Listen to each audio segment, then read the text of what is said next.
When one speaks of awakening, it means dehypnotization, coming to your senses. But of course, to do that, you have to go out of your mind.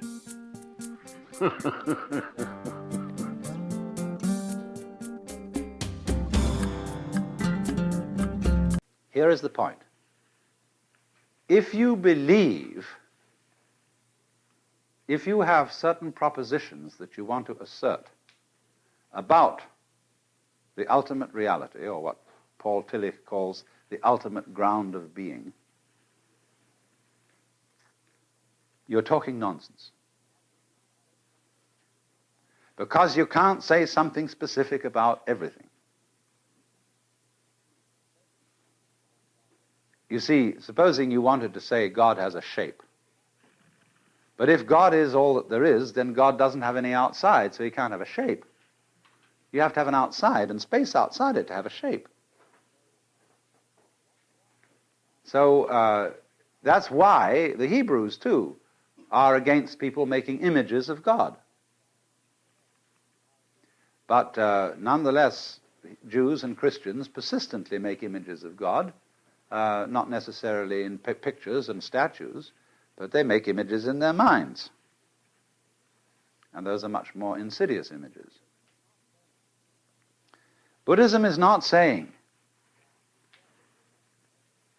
that the self, capital S, the great Atman, or whatnot, it isn't denying that the experience which corresponds to these words is realizable. What it is saying is that if you make conceptions and doctrines about these things, you're liable to become attached to them. You're liable to start believing instead of knowing. So they say in Zen Buddhism, the doctrine of Buddhism is a finger pointing at the moon. Do not mistake the finger for the moon. Also, we might say in the West, the idea of God is a finger pointing at God. But what most people do is, instead of following the finger, they suck it for comfort. And so Buddha chopped off the finger. And undermined all metaphysical beliefs. There are many, many dialogues in the Pali scriptures where people try to corner the Buddha into a metaphysical position. Is the world eternal? The Buddha says nothing. Is the world not eternal? And he answers nothing. Is the world both eternal and not eternal? And he don't say nothing. Is the world neither eternal nor not eternal? And still he don't say nothing. He maintains what is called the noble silence, sometimes later called the thunderous silence. Because this silence, this metaphysical silence, is not a void. It is very powerful. The silence is the open window through which you can see, not concepts, not ideas, not beliefs, but the very goods. But if you say what it is that you see, you erect an image and an idol, and you misdirect people. It's better to destroy people's beliefs than to give them beliefs. I know it hurts, but it is the way. That is what cracks the eggshell and lets out the chick. Of course, if you want to stay in the eggshell, you can, but you'll get addled.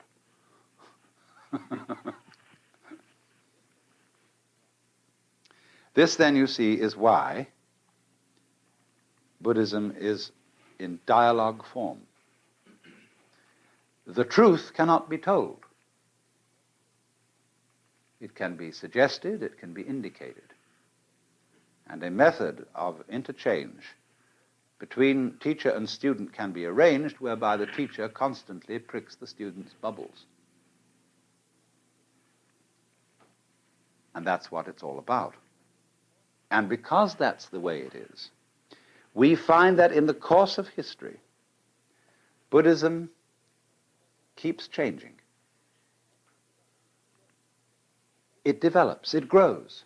as people make all these explorations that the original Buddha suggested, they find out all kinds of new things. They explore the mind. They find out all the tricks of the mind. They find out ever so many things. And they begin to teach these things, talk about them. And some people in modern Asia, influenced by Protestantism, say, let's go back to the simple original teachings of the Buddha. See, like people say, let's get back to the simple teachings of Jesus. Well, the simple teachings of Jesus are as lost can get. Nobody can read the New Testament with a clean mind today. Because whenever you look at the Bible, don't you hear some preacher's voice in your childhood reading those words? Hasn't your culture taught you to interpret these words in certain ways?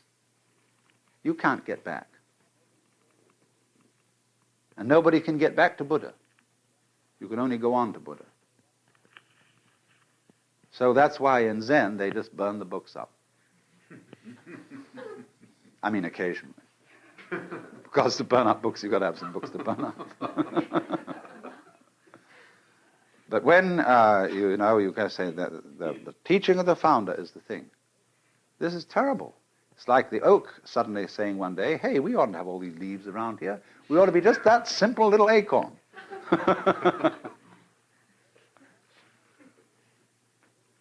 Now, a living tradition grows. But what it does is this. As it grows, say it grew from a seed, an acorn, keeps dropping off new acorns. You don't go back to the old acorn, you get a new one. And that becomes a new seed for another tree. This is fine. Now, let me just warn you. The scholarly study of Buddhism is a magnum opus beyond belief. There are two collections of Buddhist canonical scriptures. One is in Pali. The other was originally in Sanskrit, but we don't have a complete collection of it in Sanskrit. We have these collections in Tibetan and Chinese. Bigger than the Encyclopedia Britannica, as a matter of fact. So it's a formidable enterprise to get into the Buddhist scriptures, and what's more, most of them are unbelievably boring. They were written by monks with plenty of time to pass on wet afternoons during the monsoon. And they repeat, and they elaborate, and they are full of kind of preparatory. You know how in the silly trick in radio they have of giving a fanfare to introduce the program. So in the same way, these scriptures have fanfares in which all sorts of Buddhas are introduced, and beings, and they're all described, and where they were assembled, and how many of them there were, and where they were sitting, and what kind of bows they made, and all this jazz.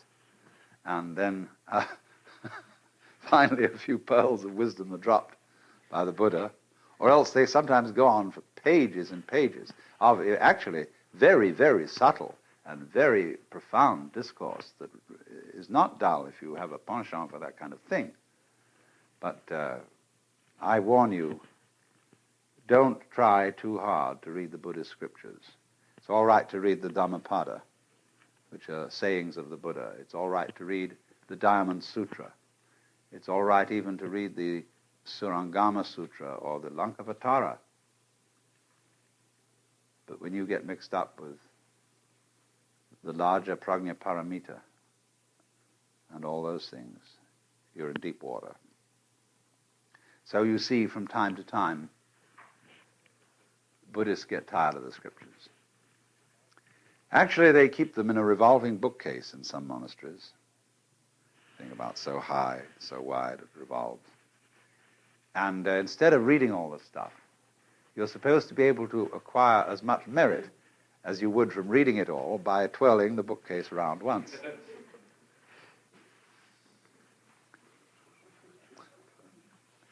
In Zen monasteries, they have an annual ceremony for reading the scriptures, but they are printed like an accordion.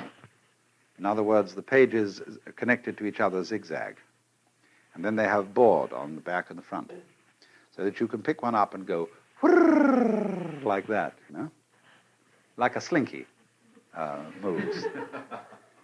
And so each monk is assigned a pile of the volumes. This happens once a year. And they all chant sections of the scripture, but very often each monk chants a different one. And while they're doing this, they pick up a volume and go whirr, click, and put it down on the other side. Pick up the next one, whirr, click. And this is the annual reading of the scriptures. There's a wonderful picture of this being done in Suzuki's book, The Training of the Zen Buddhist Monk. So you see, Buddhists are funny about scriptures. They don't treat them the way Christians treat the Bible. They respect them. They occasionally read them. But they feel that the written word, is purely incidental. It is not the point. And indeed, it can be a very serious obstacle